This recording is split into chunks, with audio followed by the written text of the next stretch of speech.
Hello, my name is JJ and welcome to Mountain Bike Action, where today we will be talking about how one bike company brought a knife to a bike fight. Well, not exactly. You see, it is a bike. It's the Mondraker Raze RRSL to be exact, but maybe you can see why I confused it for a knife because of this incredibly sharp top tube. Ow! But before I bore you with all the details and talk too much, I'm going to throw it up to VoiceOver JJ to tell you the rest.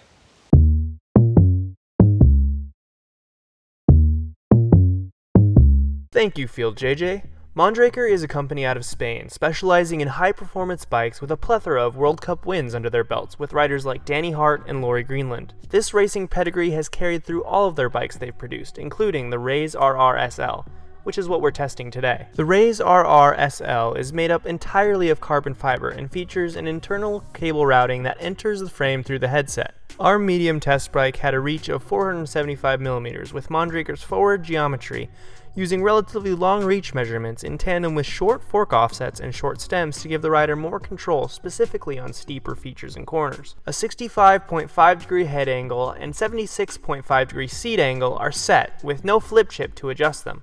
Mondraker uses the Zero suspension system paired with a Fox Float DPS factory shock for 130mm of travel in the rear.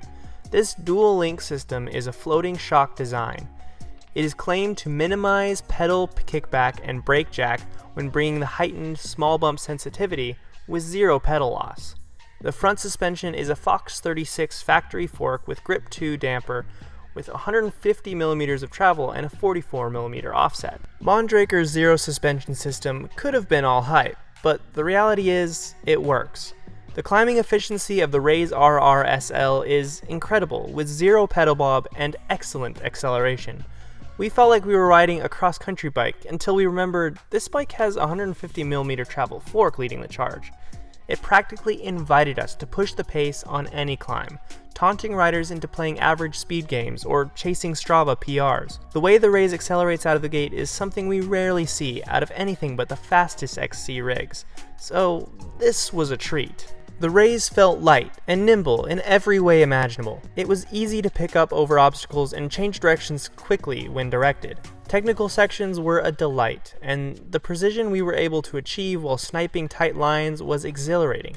Maneuverability and balance were key highlights while climbing on the Raze RRSL, which made us enjoy the ride that much more. The same lightness we praised on the climbs made us a little hesitant on the descents.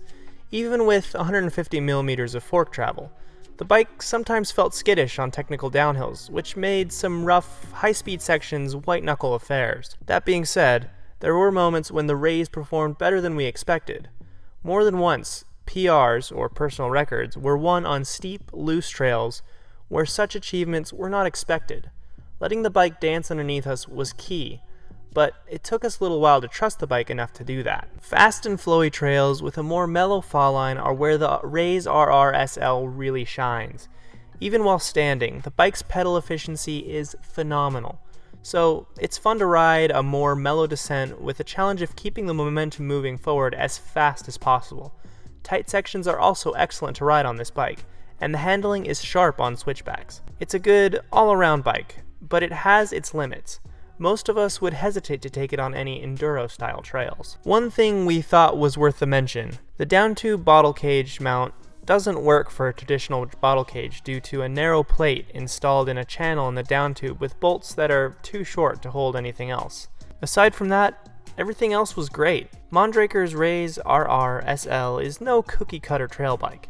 It delivers a unique look with the climbing prowess of an XC bike and the extra forgiveness needed to be a capable descender, putting it on par with the best in the trail bike class. With its light feel and capable design, this bike was perfect for our local XC loops, while bringing enough capability to allow us not to shy away from the more gnarly or steep trails.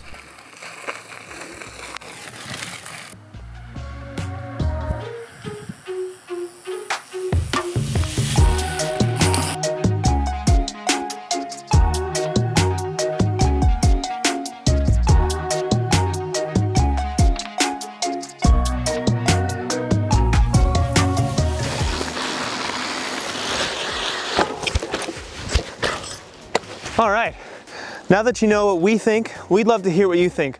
Leave a comment down below with your thoughts. And if you want to see the full write-up of this bike, it is in our buyer's guide, which will be linked down below. Be sure to like this video, and you might as well subscribe. And until next time, we'll see you around.